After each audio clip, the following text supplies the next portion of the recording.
آپ کے خیال میں جو اور بھی ایک تیسرا فریق ہوتا ہے جو بلوچستان کی سیاست میں اہم کردار ادا کرتا ہے، ان کا وزن جو ہے وہ جام کمال کے پلڑے میں ہوگا آپ کے خیال میں؟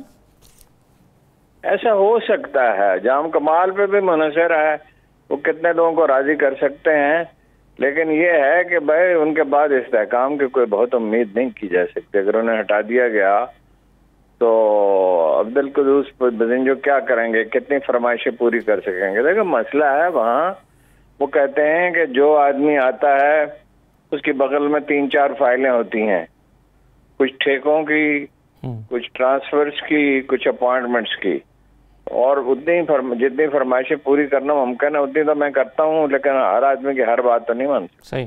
ہارون صاحب، یہ ایک تجزیہ یہ ہے کہ اگر جام کمال صاحب نہ رہے تو یہ بحران صرف بلوچستان تک محدود نہیں رہے گا، آپ اس سے اتفاق کرتے ہیں؟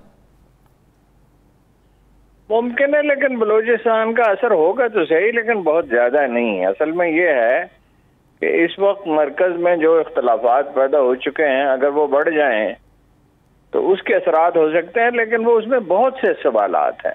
مثال کے طور پہ یہ ہے کہ نواز شریف صاحب کیا شہباز شریف صاحب کی تائید کریں گے، پیپلز پارٹی تائید کرے گی؟ کیا کوئی مرکز میں مضبوط حکومت قائم ہو سکے گی؟ اگر مسئلہ وہیں کا وہیں رہے بلکہ اور بھی سنگین ہو جائے تو پھر فائدہ کیا ہے؟ میرا ذاتی خیال یہ ہے کہ اگر کوئی اختلافات بہت بڑھ گئے اور کرائسس زیادہ ہو گیا تو پھر چیزیں نئے الیکشن کی طرف چلی جائیں گی۔ ہارون صاحب، ایک اسی تناظر میں ایک اہم ملاقات کی راولپنڈی اور اسلام آباد کے حلقوں میں کچھ چرچے ہیں، کچھ چہمہ گوئیاں ہیں، ایسی کسی ملاقات کے بارے میں کوئی خبر ہے آپ کے پاس؟ یہ بہت سے ذرائع کہہ رہے ہیں، باوثوق ذرائع کہہ رہے ہیں کہ کوئی ملاقات ہوئی ہے، لیکن محض ایک ملاقات سے یہ نتیجہ اخذ کرنا مشکل ہوگا کہ کوئی بات طے بھی پا گئی ہو گئی۔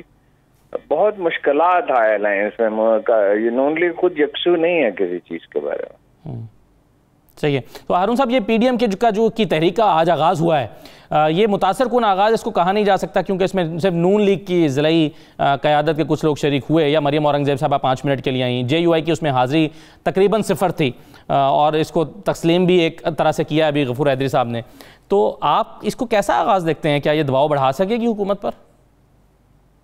میرا نہیں خیال، میرا خیال یہ ہے کہ وہ خود کو زندہ رکھنے کے لیے، اپنے کارکنوں کو متحرک رکھنے کے لیے کر رہے ہیں، اور پہلے بھی ہم دیکھ چکے ہیں جب حالات نسبتاً زیادہ سازگار تھے ان کے لیے، اے این پی ان کے ساتھ تھی اور پیپلز پارٹی ان کے ساتھ تھی، تو اس وقت بھی وہ کوئی کرشمہ نہیں دکھا سکے، تو اب کیا دکھا سکیں گے؟ جب وہ لاہور میں کوئی ڈھنگ کا جلسہ نہ کر سکے نواز شریف صاحب کی دلچسپی کے باوجود، جس سے انہوں نے خطاب بھی کیا تھا، لوگ سمجھتے ہیں، عام آدمی جو ہے وہ عمران خان سے ناراض ضرور ہے مہنگائی کی وجہ سے، لیکن ایک مسئلہ تو یہ ہے کہ لوگ یہ سمجھتے ہیں کہ ایجیٹیشن سے کچھ حاصل نہیں ہوتا، اب ماحول ہی نہیں رہا ایجیٹیشن کا۔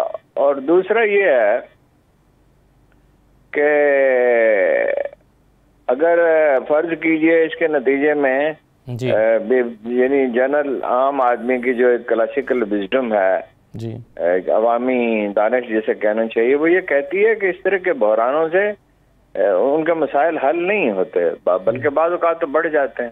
صحیح ہے۔ ایوب خان سے لے کے اب تک جتنی تحریکیں چلی ہیں اور حکومتوں کی تبدیلی اگر ایجیٹیشن کے نتیجے میں ہوئی ہے تو اس سے کیا نتیجہ نکلا؟ ایجیٹیشن سے نہیں ہوگا، صرف اگر اسٹیبلشمنٹ کی حمایت حاصل ہو تو پھر تبدیلی آئے۔ صحیح ہے۔ تو ہارون صاحب، آپ کے خیال میں کیا مولانا فضل الرحمان شہباز شریف صاحب کے حوالے سے تذبذب کا شکار ہوں گے اور ان کی چالوں کو سمجھنے کی کوشش کر رہے ہوں گے کہ یہ دیکھیے یہ کیا کرتے ہیں، یا پوری طرح سے ان پر اعتماد کر رہے ہوں گے شہباز شریف کے اوپر مولانا اس وقت؟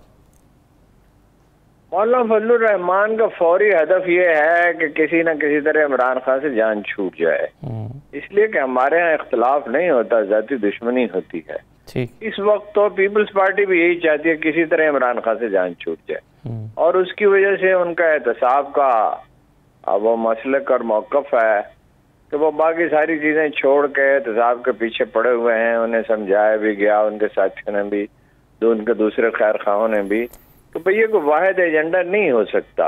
اسے اصل چیز ہے ملک معاشی طور پر کمزور ہے، زراعت میں اب خدا کر کے غیر سودی قرضوں کی بات وہ کرنے لگے ہیں. انڈسٹریلائزیشن کی ضرورت ہے. جی پاکستان کئی اعتبار سے تنہا ہے, امریکہ ناراض ہے, عرب ممالک سے تعلقات ویسے نہیں رہے, افغانستان کا مسئلہ ہے.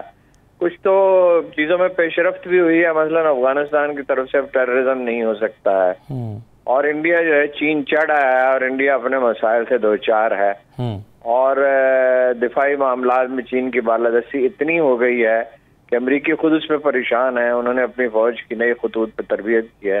صحیح. لیکن یہ جو مہنگائی کا مسئلہ ہے, عام آدمی کو ان چیزوں سے بہت زیادہ دلچسپی نہیں ہوتی جن کا میں نے ذکر کیا ہے.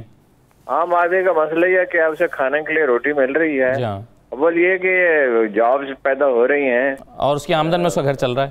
صحیح ہے. ہاں, گھر چل رہا ہے یا نہیں, تو اس لحاظ سے تو صورتحال اتنی خطرناک کو شاید کبھی نہیں تھی جتنی اب ہے. بہت شکریہ ہارون رشید صاحب پروگرام میں شرکت کرنے کے لیے.